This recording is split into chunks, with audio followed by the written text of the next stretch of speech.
Hello and welcome to our today's webcast about Ideate BIMLink, the key to your Revit data. I'm Florian Neumayr and your host, and a big welcome from my side. So this is our agenda for today. First we want to talk a little bit about A2K, who we are, what we are. Then I want to introduce you to BIMLink, what BIMLink is, how we can export data, input data, and then we want to run through some practical examples. I have a series of examples, so depending on the time, we won't run out of examples. So quickly now the introduction about A2K Technologies. And we are one of the largest Autodesk value-added resellers globally. We have about more than 150 staff, and we were formed in February 2013, and we are a merger of AEC System, CARICAD, and Ideate CAD partners. Our offices are all across the globe, Australia, New Zealand, and China. We're looking after all the design software solutions. We're looking after software trainings. You can ask us about workstations, laptops, hardware, if you need some server, some backups, some recovery systems, and also some network security systems.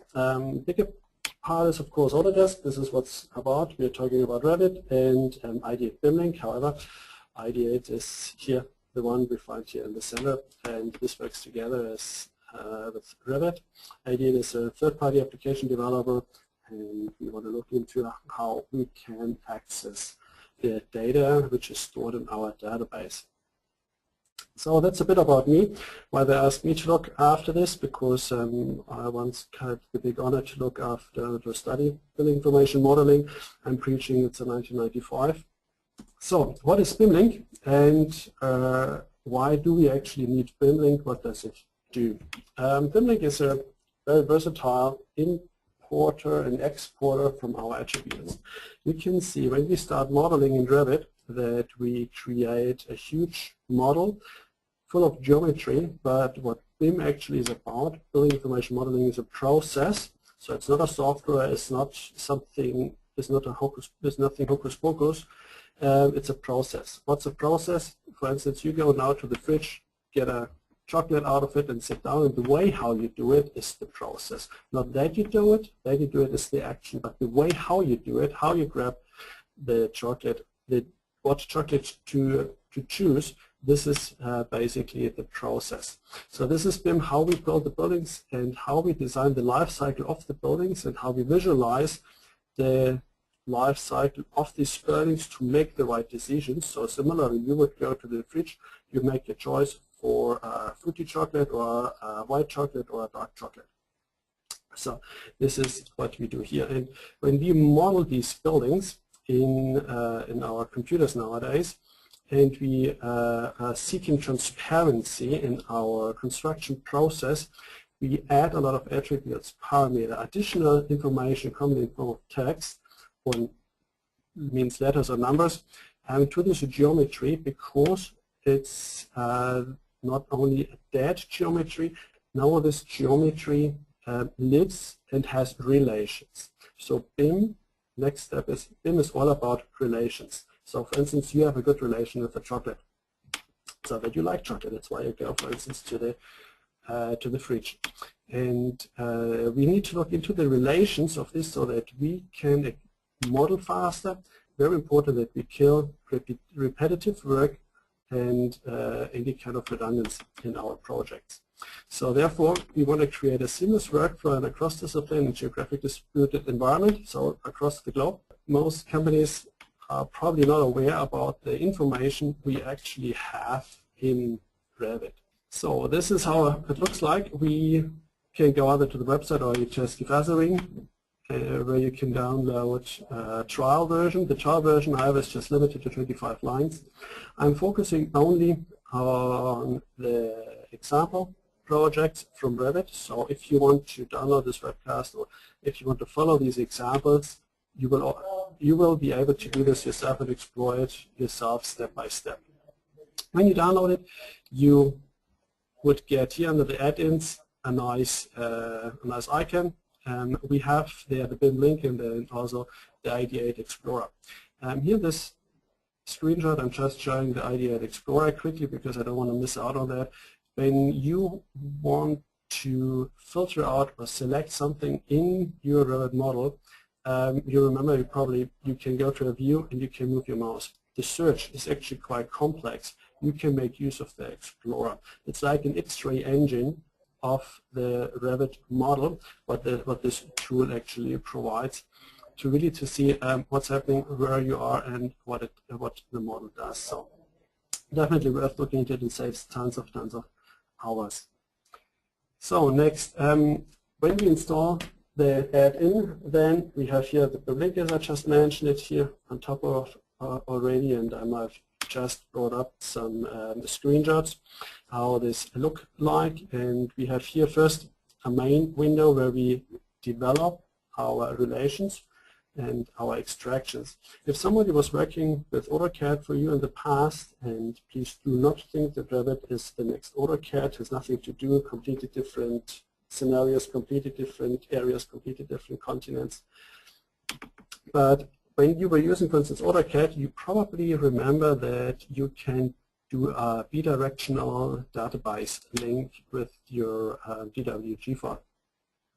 So as such, that you have a data extraction, you connect it, for instance, with Excel or with Access or with any other database, and you extract the table information. For instance, you extract attributes, you extract any values from these parameters from dynamic blocks or any other objects you have. So it goes really to the nature of the objects you can extract.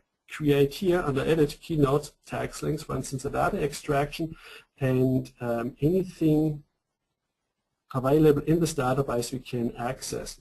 When you were playing with ODBC connections in Revit, you're probably familiar when you pump out the database to an access database that you can access all the numbers from this model.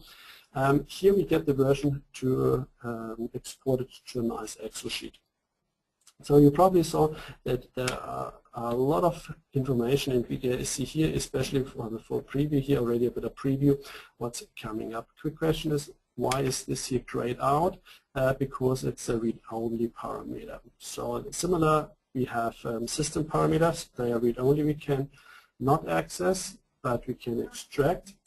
And there are some other parameters we can play with and we can touch up. We can also model with this thing, and I have a couple of examples afterwards. So stay tuned. And so we were talking about that we can access it, that we can review the data.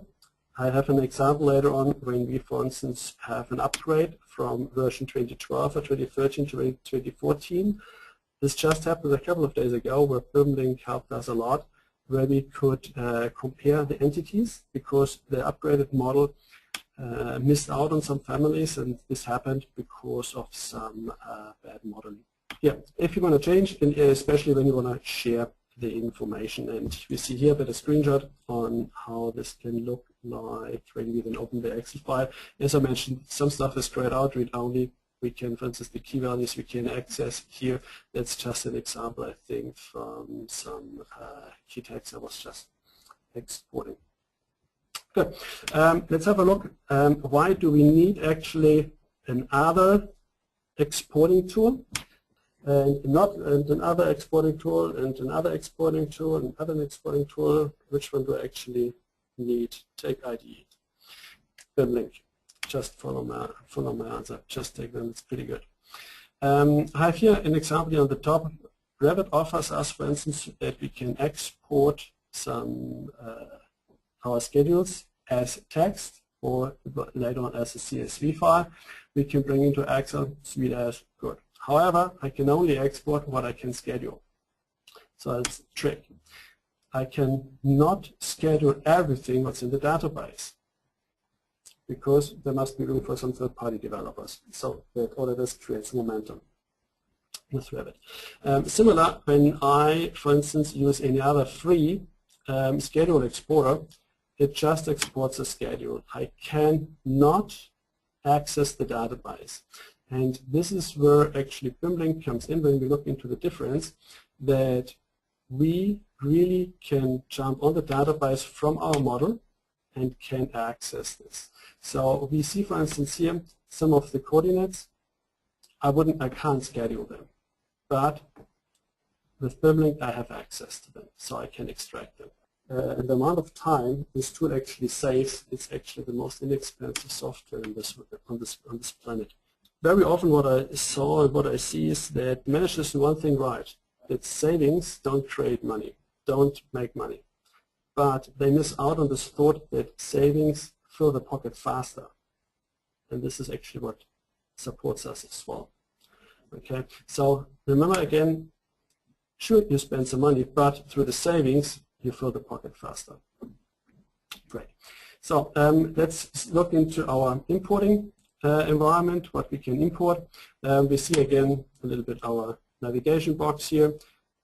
We bring in the Excel file, and then we see actually what's being changed. Rather fighting with any error messages, we have actually a very, very mature software, and which helps us to validate our data, what we have.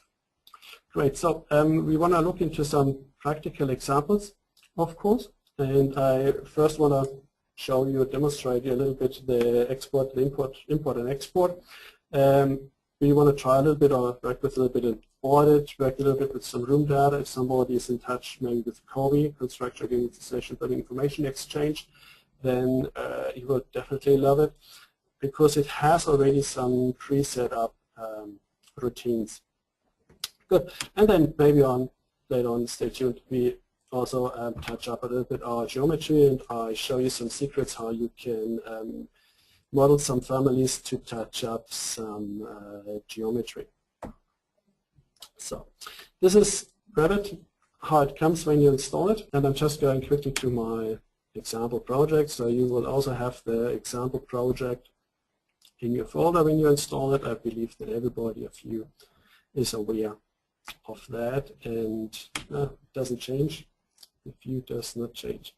So, but we go quickly to a 3D view, and so just for everybody to show, just out of the box, you can bring this in here. Let's zoom a bit in. It just looks a little bit nicer because we also record this session. And then let's go to our add-ins. There we have our BIMLink. Yeah, wonderful. So BIMLink, that's, as I mentioned, that's the tower. You can say it like in the airport, that's kind of the tower where all the import and export planes where they land, so kind of the runway. And when we set up a new one, just click, for instance, here, new, and we just want to look into some of the doors, maybe some of the windows, how the whole dealings, the whole handling of this third-party app, how this works. Good. For instance, doors is the first thing which pops up now in my eyes, so that's why I take them here on the fly. And by the way, we have also here, according to all the different disciplines, we find in Revit. Somebody says this, yeah, but isn't there no coordination discipline? Well, we have all 5 already: architecture, structural, MEP, and so we don't actually need a coordination at this stage. If you want to hide any unused categories, you can do this as well. But yeah, it would make a lot of sense to take it on, because we don't want to schedule anything what's just blank. So it's kind of self-explaining. So we can give it a name. If you call it Garfield or if you call it Donald Duck, it's up to you. We have here a BIMLink demo, and so this should just be the name that you find it afterwards again. And so I commonly try to include as much as possible of information in the name, and so that I find it again. So we have here already a couple of sample links where we can choose from here. So if you want to swap in the door, any check any fire ratings from the doors.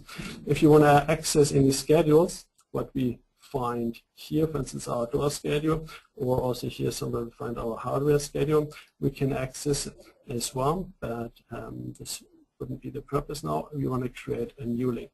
The next what we have seen here on the bottom probably is an instant link and a type link. So an instant link, self-explaining, of course, with the word instant when you're used to the Revit API, is about instance parameter, type about type parameter. What about shared parameters?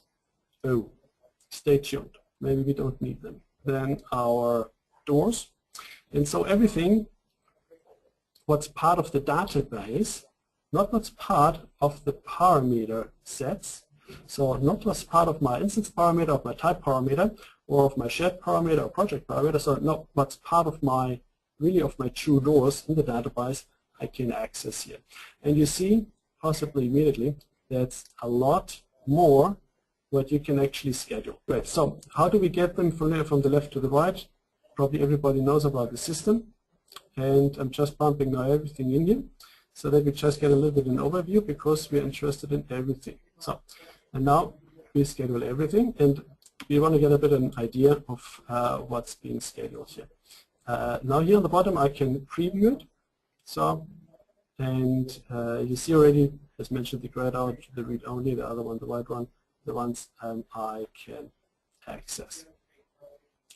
Done. Great. So now the link is established, similar like the DXE connection AutoCAD would be established. Now then we go for an export.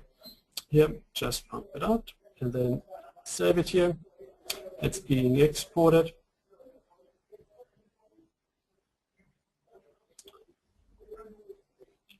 And then it offers me even to open the file, and this is what we do as well. Now we see here, beautiful, nice file with a lot of stuff in. Even your unique numbers, anything of the type, any widths. You see here, why? Because it's driven by our type. But as soon as you want to change, for instance, here, some of the doors of the door families, if you want to make this a little bit more, if you unify this a little bit and say, okay, we don't need them 20 minutes rated, but we want to, for instance, have them 20 minutes, some else, 20 minutes rated like this in it.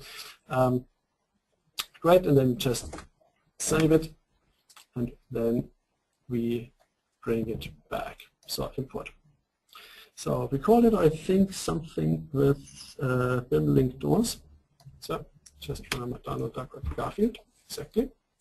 So these are my two here. And now we bring them into our model.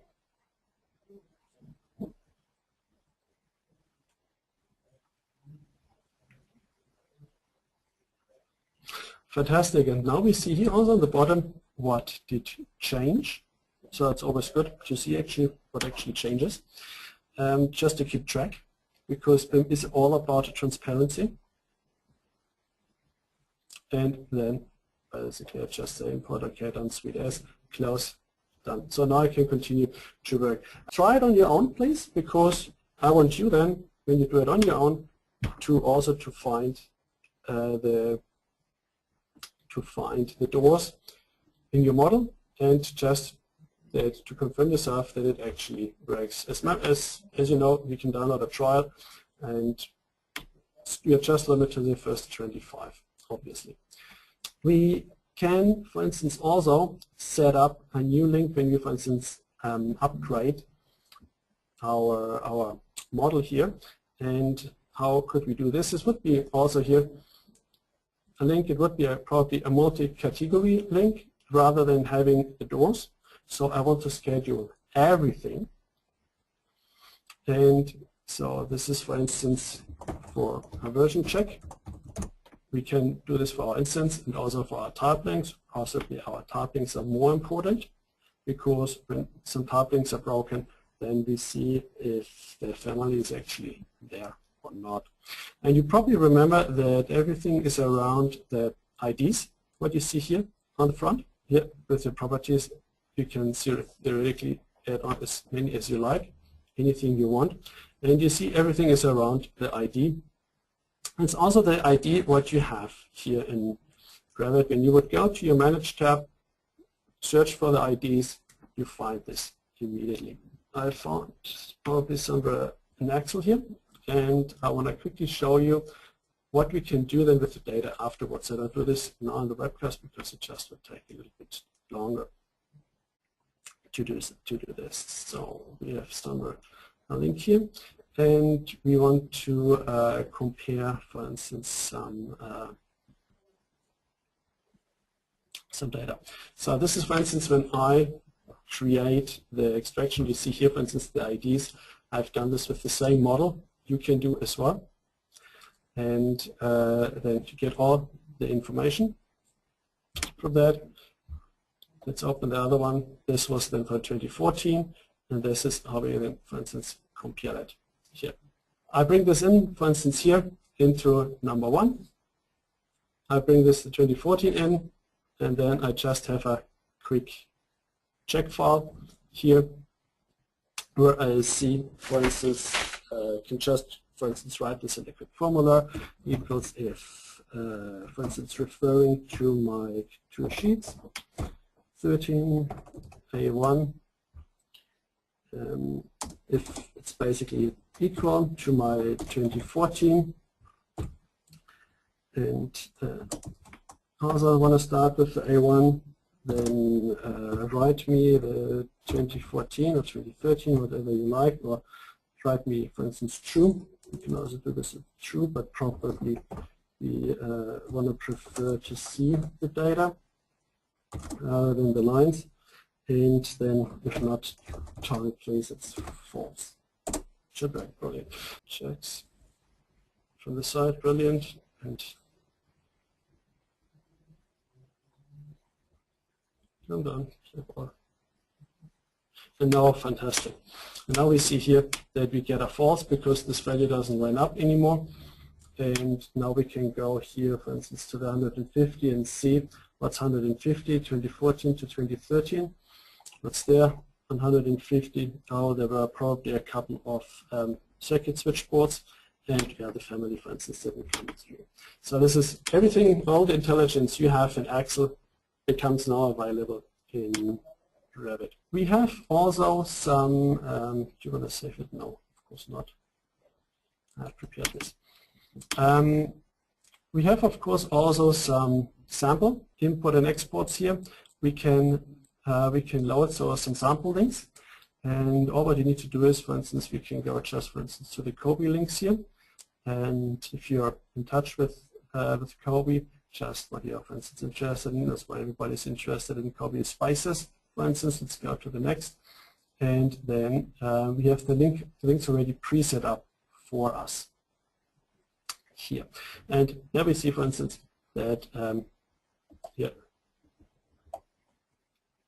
some of the data from my file would also end up in a standard Excel file. So when we, for instance, here export the data, I will write it yes because I've created it already, and then we can open the file and see then here our Kobe data. Bring this in. So it's all about the export. It's sweet as and nice. We have also quickly seen when we want to touch up data. I think it's pretty easy, simple. It's not complicated. It's absolutely not rocket science. And we want to probably move on how we actually can model with this. And I have prepared a couple of files for this here. And you want to quickly close this. So what do we want to do first? Probably let's play with a couple of balls here. And let's bring this in here. So looks a little bit weird now to the one or the other one. So what is he trying to show us here? But all what I did is I just have created a ball. The ball is nothing else like, yeah, it's the ball. And let's explore quickly the family, how I've modeled the family here. So remember, we don't need shared parameter. We can access everything also from the family. What parameter do we have available? Not even a radius, anything else. I have a material, okay, because I want to do some rendering afterwards. I just have an offset here available. And this offset is nothing else than just connected to our work plane. So let's have a quick look from the front how this looks like. So here's my offset, that's my ball. It's just a standard parameter I have added on, so it's my parameter. And if you don't believe me, then maybe we can just not modify the materials, but we can modify quickly the parameter. So this is our parameter. I include you in this in case it doesn't work. So we're all responsible. And we want to apply this, such as our parameter. Everybody knows it's our parameter. Then let's load this back into the project. And we, for instance, want to overwrite the existing. And how did I create these? Nothing else, I just one family, and then I have arrayed them in one direction and arrayed them in the other direction. We have about 25 by 25 balls, and this makes about 625 balls, what we have here. So, everybody with me. When we now go to our add-ins and we want to make use with BIMLink, and we want to, for instance, export the information from the balls here. Let's have a quick look on what I did set up. I have set up here, for instance, the coordinates, the X, Y, and Z. Where did I get these from? I can access here from the generic model category. From the coordinates, every parameter, everything related to the level, because there's a foreign key in the database in Revit, because Revit is a database. It's not a one-off file structure.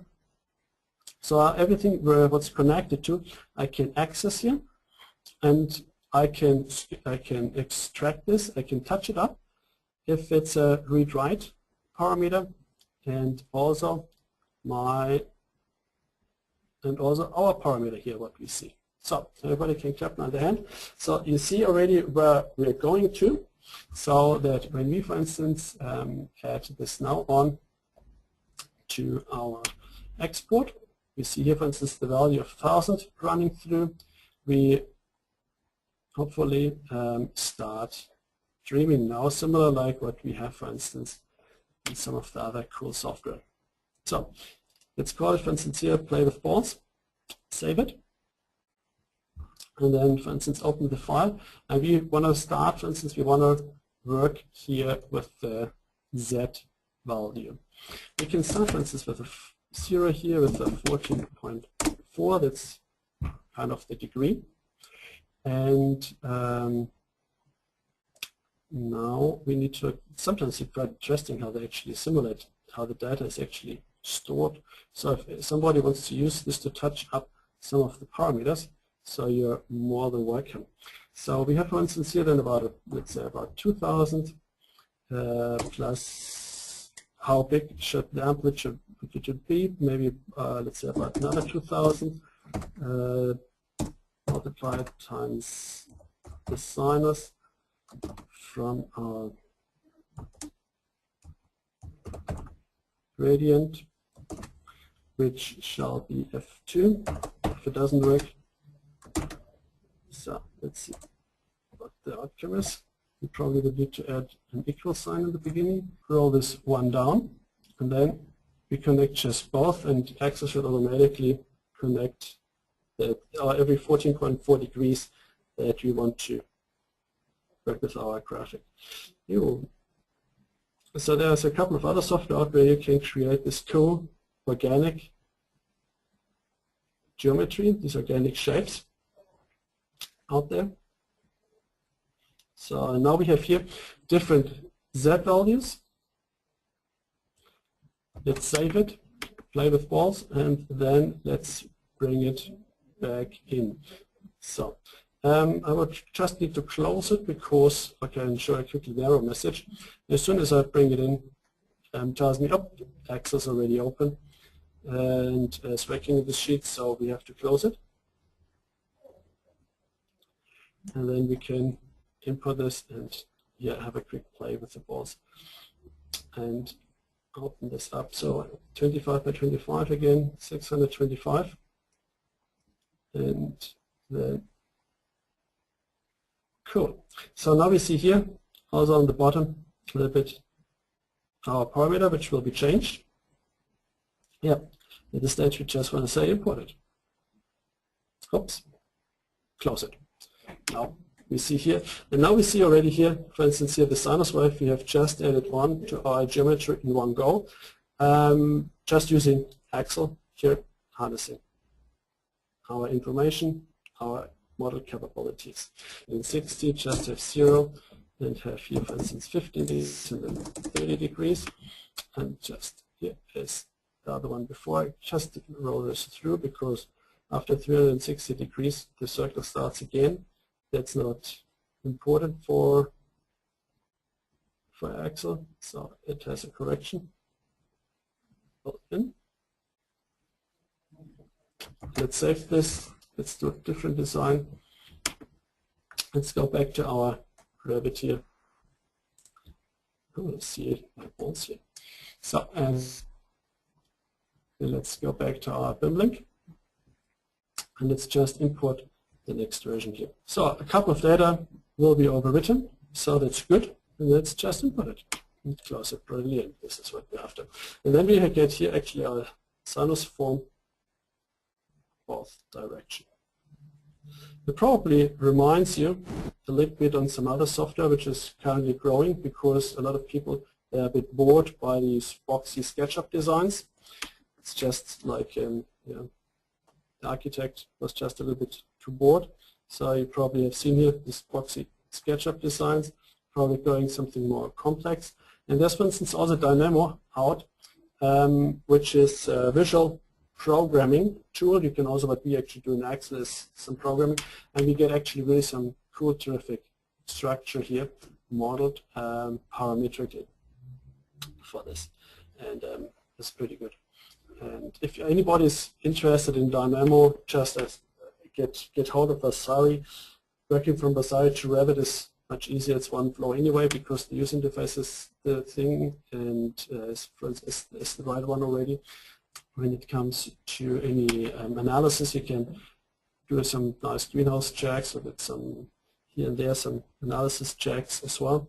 When I save it, no, I'm going to go into the next. We can also work, for instance, with adaptive points.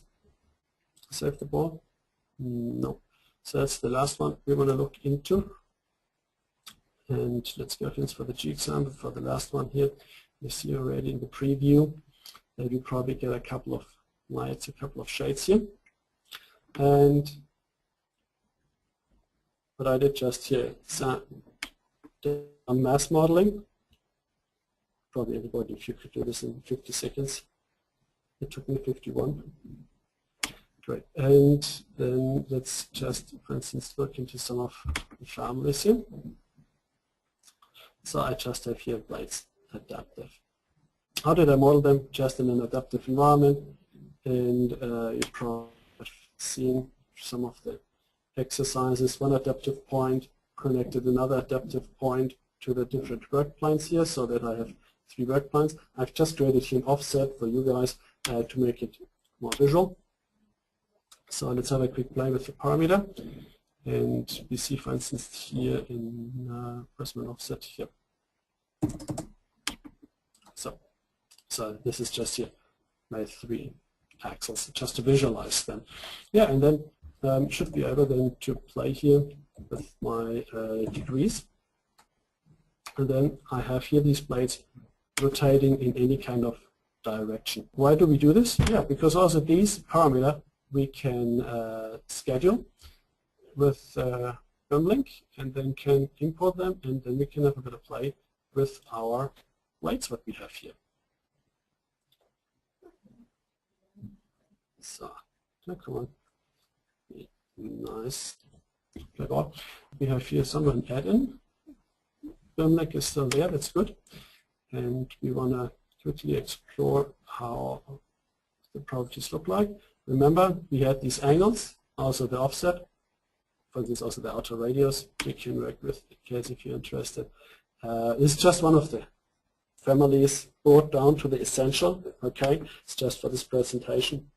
Theoretically, if you want to filter any family or any type from these families, for instance, you just want to schedule any blades or any doors from a particular size, or from a certain family that type containing a certain text, you can do this here as well. It works the same way like filtering the schedules, so depending also on the faces we have here. So not what we actually need to explain here. We have already all categories ticked here, so that's why it's grayed out. So more important is actually in the properties that we don't have to work with any shared parameters or with any other tools. You can straight access these parameters here, for instance, my angles, and then pump it out. So if you want to, for instance, export what we currently have, let's save it here. Let's open this up. And then we see, for instance, here the different angles. So if somebody says, I want to have some different angles, so let's just, for the fun of it, let's be a little bit extreme. And we go, for instance, here 15, and then we have another 15, another 15. Let's give this, for instance, out here, 14, 50. And then let's start again just for fun, and then let's see. What does the BIMLink do if I have any information outside of it? Nothing, because it only reads the line where I have my ID. You probably also saw that I had some other calculations on the outside when you were playing with the balls. Then we have, then BIMLink just read the line, and we're assigning these parameters.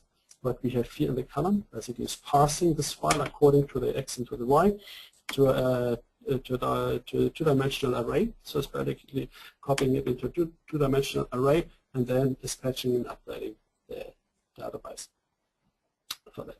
So when you now save this, it shouldn't bother BIMLink what we have here on the bottom. And then we just want to bring it in and see that here, for instance, that we can also not only work with dimension, but also with angles for that. Generic models, G project. Great. So, and open this up. It also remembers it. It's good. So, we see here, nexus are missing the other things, but the other stuff here, property change. And then again, let's close it, and then we have a lot of nice lights looking into a funny direction. Yeah, so you can play with any kind of parameter, any kind of creative art you can add on. Use it for the design, use it for the structure, and it's actually pretty simple to work with this. So we got about 45 minutes now. Quickly talked about BIMLink. We just got a few left. Probably some of them are scared, or not too many. Does anybody, if you have some questions in regards of this BIMLink? Thank you for being with us. Thank you for watching. And if anybody has some time, just stay tuned. Keep an eye on our events. There's always something happening out there, and yeah, check out the CSAT. This was Autodesk needs to know. But all in all, thank you for watching. Thank you for being with us,